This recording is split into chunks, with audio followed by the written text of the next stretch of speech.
CBN की प्रस्तुति और आप देख रहे हैं एक नई जिंदगी।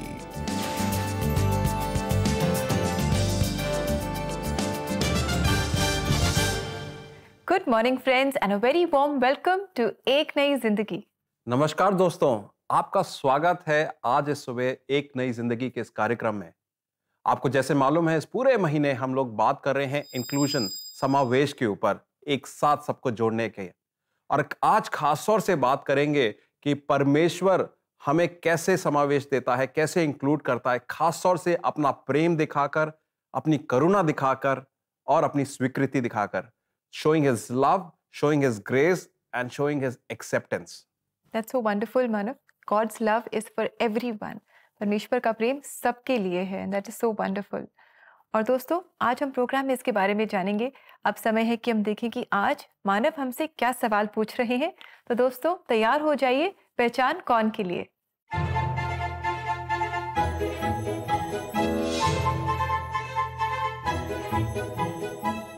दोस्तों, आज का सवाल है, प्रेरितों के काम अध्याय 8 में मंत्री अपने रथ में बैठे हुए कौन सी भविष्यवक्ता के लेख को पढ़ रहा था? ए डैनियल, बी यशाया, सी यर्माया, डी इज़ीकियल। तो दोस्तों, क्या आप इस सवाल का जवाब जानते हैं?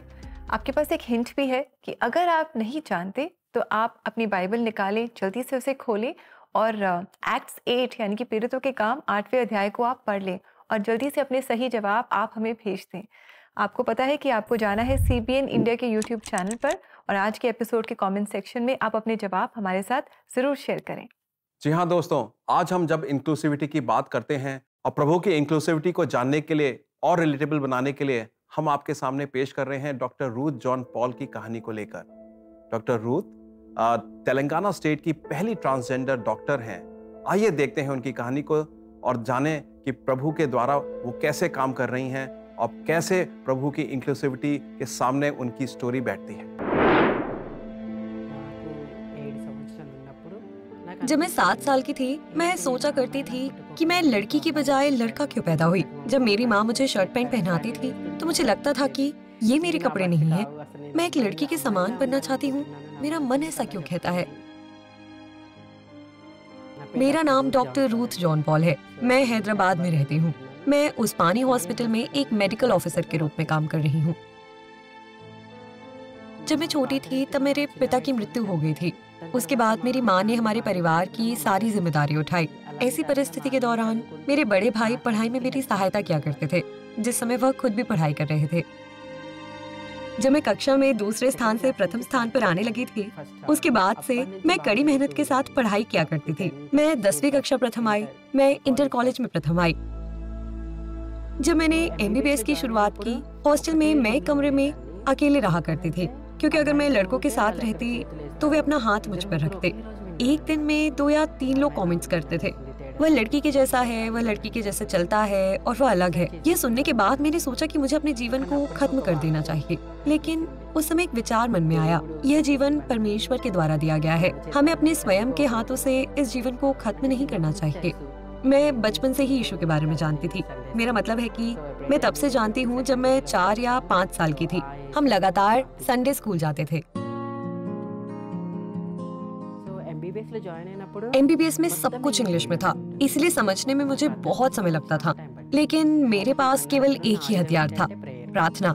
शांति के साथ मैं अपने बिस्तर पर जाया करती थी और घुटने टेकती थी और प्रार्थना किया करती थी, प्रभु यीशु, यहाँ पर बहुत से इंग्लिश जानने वाले स्टूडेंट्स हैं। उन सभी ने इंग्लिश मीडियम में पढ़ाई की है। मैं ही केवल ऐसी हूँ जिसने तेलुगु मीडियम में पढ़ाई की है। प्रभु, मैं इसका सामना कैसे करूँ? आप मुझे इतनी दूर लेकर आए हैं। ये केवल आपके अनुग्रह के द्वारा हुआ है कि मैं MBBS तक पहुँच पाई हूँ। मैंने बाइबल की पुस्तक नीति वचन में सुना कि जो प्रभु का भय मानते हैं उन्हें बुद्धि की कमी नहीं होती। मैं उस वचन को याद करती हूँ। प्रभु, आप ज्ञान का स्रोत हो, इसलिए मुझे वह ज्ञान दे। प्रार्थना और अभ्यास के साथ मैं आगे बढ़ने में समर्थ हुई। कुल मिलाकर मेरा संपूर्ण लक्ष्य यह था कि मैं एक विशेषज्ञ डॉक्टर बनूं। परमेश्वर के अनुग्रह से मैंने इसी मार्च 2023 में नीट PG के एंट्रेंस एग्जाम को लिखा। मैंने उसे पास कर लिया। मैं प्रसूति और स्त्री रोग में विशेषज्ञ बनना चाहती हूँ। हमारे ट्रांसजेंडरों में स्त्रियों के समान ही समस्याएं होती हैं। वे मूत्र संबंधित समस्याओं, ऑपरेशन के बाद की समस्याओं से पीड़ित होती हैं। इसीलिए अगर मैं स्त्री रोग विशेषज्ञ बन जाऊं, तो मैं अपने समुदाय की भी बेहतर सेवा कर सकती हूँ। इस समुदाय पर कलंक अभी भी बना हुआ है और आने वाले बहुत से वर्षों तक बना रहेगा, क्योंकि कोई सामाजिक जागरूकता नहीं है। मुख्य रूप से समाज में कोई जागरूकता नहीं है। हम उन्हें तब तक आगे नहीं ला सकते जब तक समाज जागरूक नहीं हो जाता है। जब हम ऐसा करते हैं, जब सरकार पढ़ाई करने, नौकरी करने, व्यापार करने या कोई अन्य कार्य करने का कुछ मौका प्रदान करे, तो यह कलंक और यह भेदभाव चला जाएगा।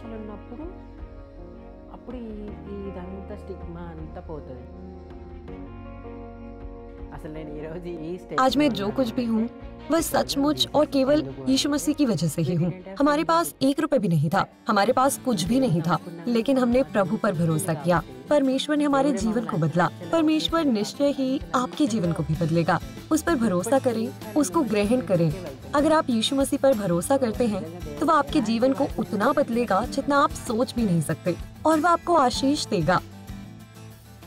Ruth, thank you so much for sharing your story with us. We're so encouraged. So wonderful to see you, helping and serving the community, helping people, and you're such a blessing in everyone's life. जी हाँ, इनकी कहानी काफ़ी बड़ी blessing है और ये inspire करती है और दिखाती है साफ तरीके से प्रभु के प्रेम को, प्रभु की करुणा को, प्रभु की स्वीकृति को।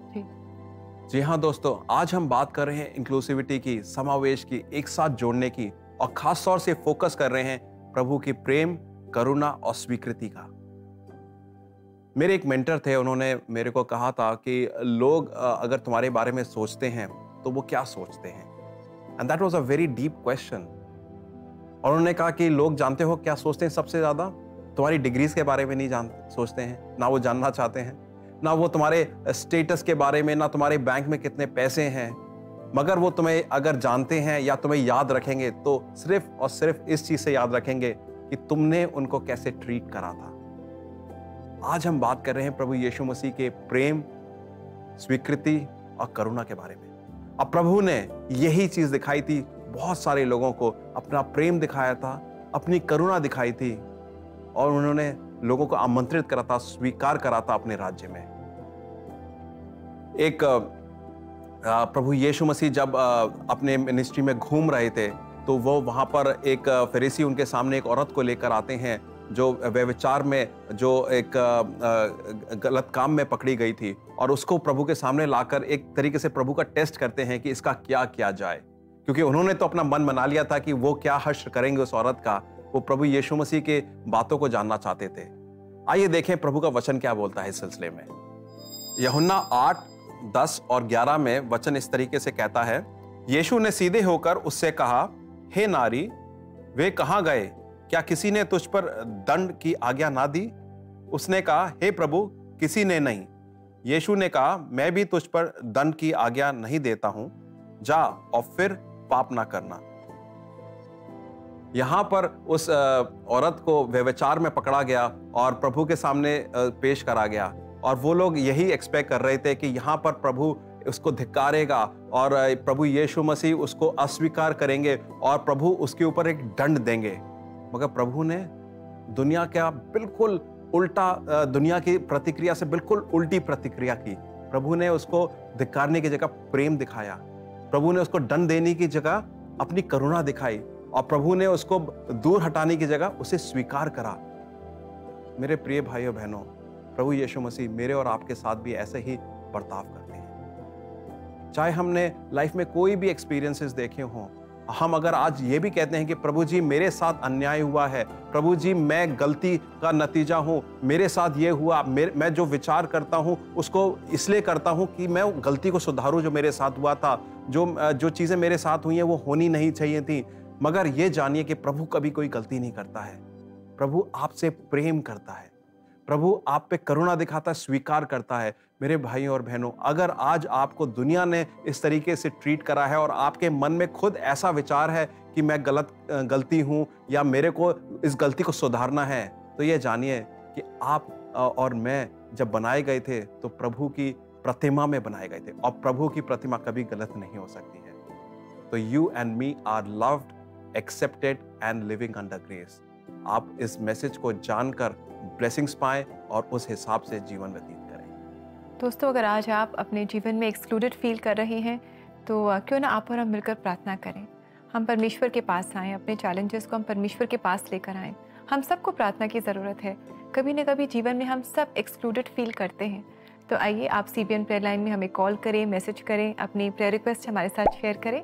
हमारा नंबर है 9910401010। दोस्तों, अब वक्त हो चला है एक ब्रेक का। ब्रेक के बाद हम करेंगे आपके लिए प्रार्थना। So stay tuned with us, we will be right back.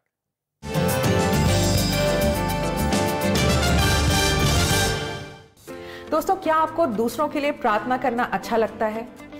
CBN prayer line पर रोज हजारों लोग प्रार्थना के लिए कॉल करते हैं। You can stand in this gap and pray for them in English, Hindi or your regional language. To sign up as a prayer line volunteer, go to www.cbnindia.org. Click on Connect with us. In the drop-down, register for prayer line volunteer. Remember, prayer can move the hands of one who moves the universe.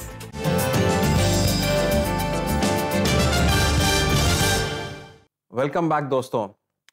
हम जब बात कर रहे हैं आज inclusivity की, प्रभु के प्रेम की, करुणा की और स्वीकृति की, जब इन चीज़ों के बारे में बात कर रहे हैं तो हमारे लिए ये जानना बहुत ज़रूरी है कि प्रभु का दिल ये कहता है।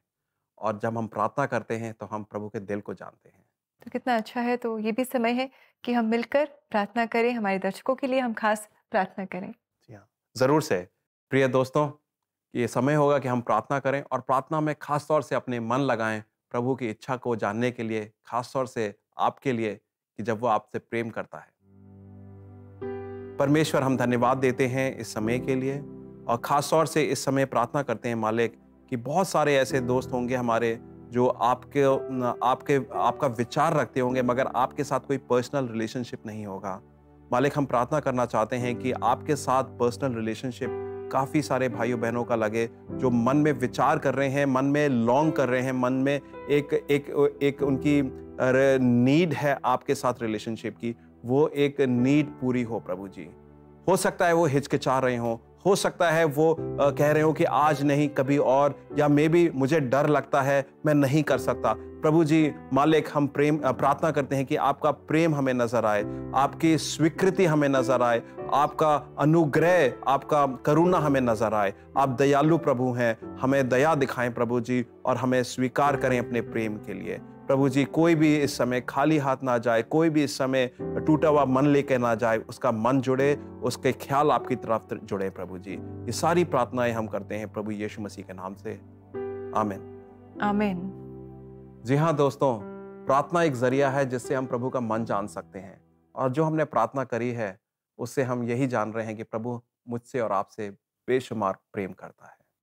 जी बिल्कुल दोस्तों, इसलिए हम प्रार्थना करते रहें, साथ ही हम वचनों को भी पढ़ें क्योंकि परमेश्वर के जीवित वचन से वो हमसे बातचीत करते हैं और हमें बताते हैं कि उनके मन में क्या है, किस तरह वो हमसे प्रेम करते हैं। तो आइए इस समय भी हम देखें आज के लिए परमेश्वर का जीवित वचन।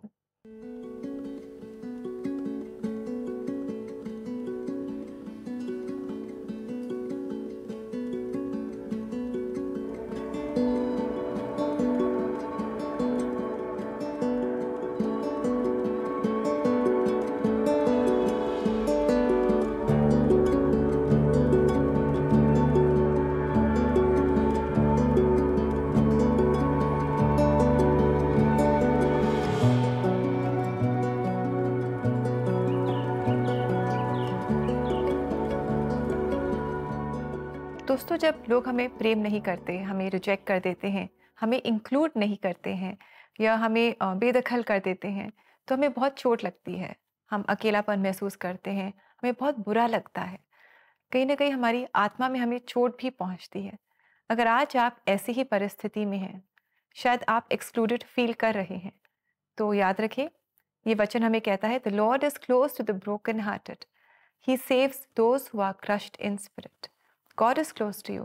God is near you. Call him and he will heal your broken heart and your wounds. और दोस्तों, इसी के साथ समय हो गया है कि हम लेंगे एक छोटा सा ब्रेक और ब्रेक के बाद आज हम सेंट माइकल्स चर्च कोटा की सैर पर चलेंगे और साथ ही इनके पासवान के साथ हम खास मुलाकात भी करेंगे। उनके जीवन से हम इंकरेजमेंट पाएंगे।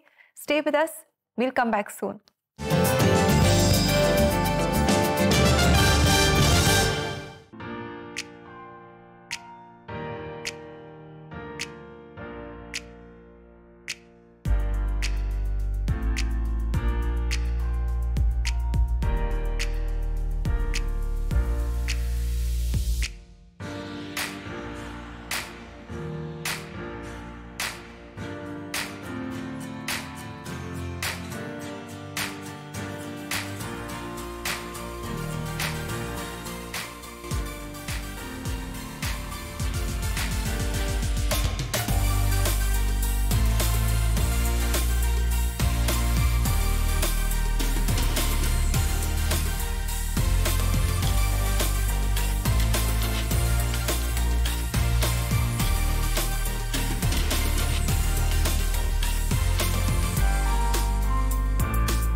वेलकम बैक दोस्तों। आज प्रोग्राम में हम बात कर रहे हैं इंक्लूजन की, समावेश की और खासतौर से प्रभु के प्रेम, करुणा और स्वीकृति की।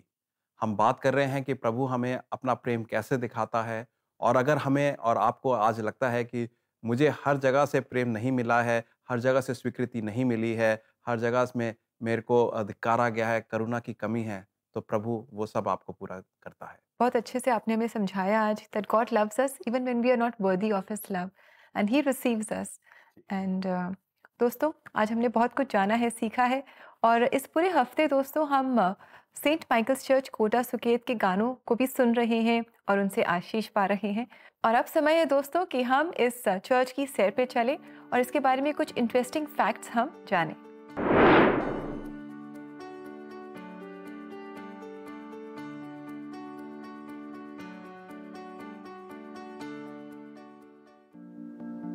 राजस्थान के इस छोटे कस्बे में सलावत सुकेत, जो मिकेलपुरा कहा जाता है, यहाँ मिशन कार्य 1904 में करीब 125 वर्ष पूर्व फ्रेंच मिशनरियों द्वारा की गई है। कहा जाता है कि 1904 में फादर रफाएल और ब्रदर प्रूडेंट, वे दोनों राजा के पास आए और उन्होंने कोटा के अधिकारियों के साथ मिलकर सलावत कुर्द में 561 बीघा जमीन को ले लिया और 12 परिवार के साथ पुरोहित यहाँ पहुँचे। तब यहाँ जंगल था और उनकी आजीविका खेत से होती थी। 1924 में लोगों के लिए चर्च की ज़रूरत पड़ी और यहाँ बिशप हेनरी कॉमो ने चर्च की नींव डाली। 1925 में चर्च का उद्घाटन हुआ। और मैं आपको यह बता दूं, राजस्थान के हड़ौती प्रांत में यह चर्च सबसे पुराना है। आइए मैं आपको दिखाता हूं चर्च का अंदर का नज़ारा। जो वेदी आप मेरे पीछे देख रहे हैं, वह वेदी लोगों के द्वारा ही बनाई गई है।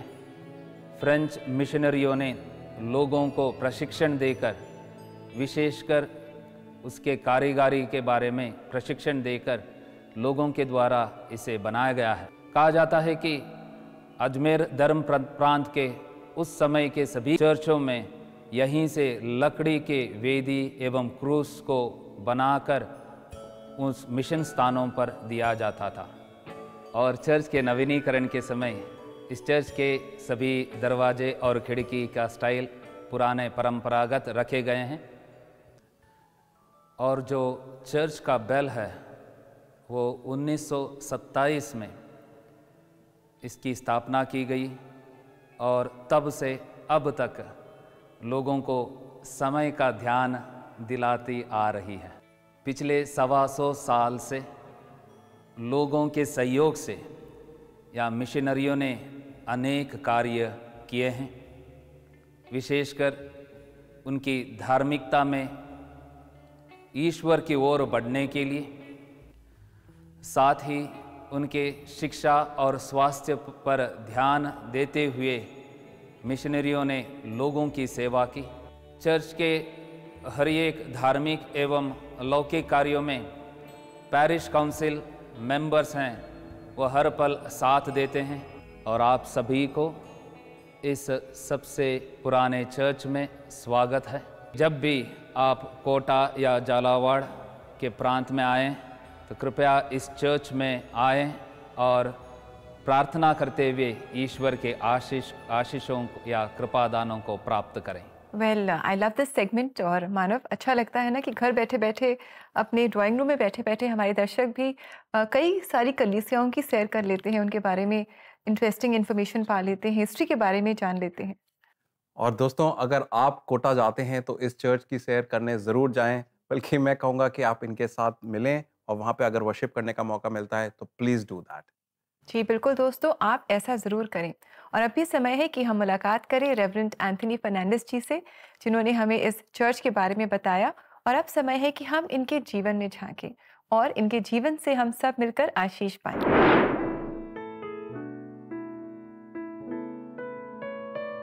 मेरा जन्म बेंगलुरु में हुआ और मेरी बाल्यावस्था मैंगलोर में। शुरुआत में जब भी किसी ने मेरे से पूछा कि आपको प्रेरित फादर बनने के लिए या पुरोहित बनने के लिए कैसे प्रेरित हुए हैं, तो हर पल मैंने सामुएल का पहला ग्रंथ अध्याय 3 के वो सब कहानी को या दृष्टांत को सुनाता था। मेरा भाई फादर रेमंड, वो भी पुरोहित बनने के लिए इच्छुक थे, तो हम दोनों ने मिलकर अजमेर धर्म प्रांत के तब के महाधर्माध्यक्ष या धर्माध्यक्ष थे बिशप इग्नेशियस मिनेजिस, उनसे संपर्क किया। तत्पश्चात हम 1995 में सेंट तेरेसा सेमिनरी में प्रशिक्षण लेने हम सेमिनरी ज्वाइन किया। राजस्थान के अनेक गांवों में लोगों की सेवा करने का मुझे मौका मिला। तब मुझे यह याद आया कि संत योहन का सुसमाचार अध्याय 15 पद संख्या 16, प्रभु यीशु यह कहते हैं कि मैंने तुमको चुना है, तुमने मुझे नहीं चुना है। I have chosen you. इस बात पर मैंने गहराई से मनन चिंतन किया। लोगों के जीवन के हर एक किस्से को समझने में, विशेषकर कृषक हैं और अनेक रूप से अपने आजीविका को बनाते हुए अपने जीवन को बिताते हैं, उनके संघर्ष को जानने लगा। तत्पश्चात 3 साल मैं बूंदी के सेंट पॉल स्कूल में प्रिंसिपल बनकर मैंने सेवा दी। कलीसिया के अन्य कार्यों को संपन्न करने मुझे प्रांतीय या क्षेत्रीय संस्था उत्तर क्षेत्रीय समाज विकास केंद्र में मुझे आगरा भेजा गया। सन 2021 में मुझे यहाँ संत मिकेलपुरा में संत माइकल चर्च के पल्ली पुरोहित बनाकर यहाँ मुझे नियुक्ति दी गई। मिकेलपुरा सामूहिक सिंचाई योजना के किसान हैं, उनके साथ निरंतर बातचीत करते हुए आजीविका के अलग अलग जरियों पर हमने हमारा अनुभव है उनके साथ साझा किया। विशेषकर बकरी पालन या मुर्गा पालन या मुर्गा या मुर्गी पालन, और यह उनको अच्छा लगा और इस प्रकार बीज खरीदने से या खाद खरीदने से हर बात पर एक सामूहिक रूप से विचार विमर्श करने लगे। या इसका रिजल्ट्स हम अपने गांव के लोगों में देखते हैं। मेरा जीवन लोगों के जीवन के साथ, उनके परिवार के साथ मिला हुआ है, इसलिए मैं उनके परिवार का हिस्सा हूँ और वे मेरे जीवन का हिस्सा है। मैं ईश्वर को धन्यवाद देता हूँ, उन्होंने मुझे इस गांव के लोगों के साथ सेवा करने के लिए योग्य ठहराया है। मैं ईश्वर को धन्यवाद देता हूँ। So thank you so much for sharing your life with us. We are so encouraged and honored to have you on एक नई जिंदगी, और हमारी यही प्रार्थना है कि इसी तरह आपकी सेवकाई को प्रभु आशीषित करे, आपके जीवन को प्रभु आशीषित करे। दोस्तों, आज हमने प्रभु के प्रेम, करुणा और स्वीकृति के बारे में बहुत अच्छी से देखा है कि प्रभु कैसे समावेश करते हैं, कैसे इंक्लूसिव हैं। ये हमने देखा डॉक्टर रूथ जॉन पॉल की जीवन से, और ये देखा हमने वचन से भी, जहाँ पे प्रभु लोगों को बुलाते हैं साथ, और उनके साथ वैसा वाला बर्ताव नहीं करते हैं जैसे दुनिया करता है, मगर अपने प्रेम का बर्ताव करते हैं। उम्मीद है आज के इस कार्यक्रम से आपने प्रभु के प्रेम को, उनकी स्वीकृति को, उनकी करुणा को महसूस किया होगा। जी बिल्कुल दोस्तों, और आज हमने Saint Michael's church Suket Kota के चर्च की सैर की, इनके पासवान रेवरेंड एंथनी फर्नांडिस जी से मुलाकात की, और अब समय है कि हम इनसे सुने एक बहुत ही खूबसूरत गीत, प्रभु राजा है। हालेलुया। जी हाँ, हमारा प्रभु यीशु मसीह हमारा राजा है। आइए हम मिलकर प्रभु यीशु मसीह की स्तुति उपासना करें, उनकी आराधना करें। तो आइए दोस्तों, मिलकर हम इस गीत को सुने, इससे आशीष पाएं। और ऐसे ही गीतों को अगर आप अपने लव्ड वंस को गिफ्ट करना चाहते हैं तो आपको जाना है हमारी वेबसाइट पर। हमारा एड्रेस है cbnindia.org/cbn offerings। अब समय है हमारा आपसे इजाजत लेने का। हमें आप इजाजत दें, हम आपसे कल सुबह 6:30 बजे कलर्स पे मिलेंगे। तब तक के लिए नमस्कार। नमस्कार दोस्तों।